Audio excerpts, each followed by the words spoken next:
In a quiet garden, a wise old Chinese sage sat under a large tree, with a curious child sitting beside him, eyes sparkling with curiosity.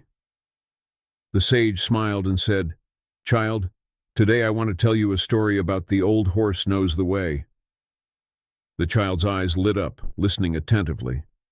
The sage began his story. Long, long ago, in a vast prairie, there was a merchant caravan traveling across the wide grasslands to reach another city. This caravan carried many goods and livestock, preparing for the long journey ahead. One day, the caravan got lost on the prairie, unable to find the right direction no matter how hard they tried. As night began to fall, everyone grew very worried. At that moment, an experienced old man stepped forward and pointed to an old horse, saying, "This old horse has traveled this road many times. It surely knows the way home." So, everyone decided to follow the old horse.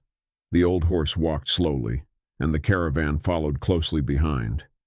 Indeed, relying on its experience, the old horse led the caravan out of the foggy prairie and safely back to the right path.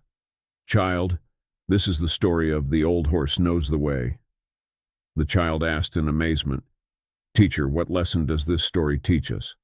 The sage smiled and said, "This story tells us that experienced people can guide us in difficult times. Just like the old horse, because it had traveled the road many times, it knew the way to reach the destination safely." The child nodded and said, "I understand, teacher. In the future, I will listen to the advice of experienced people to avoid taking the wrong path." The sage smiled with satisfaction, patted the child's shoulder, and the two continued their walk in the garden, enjoying the beautiful day.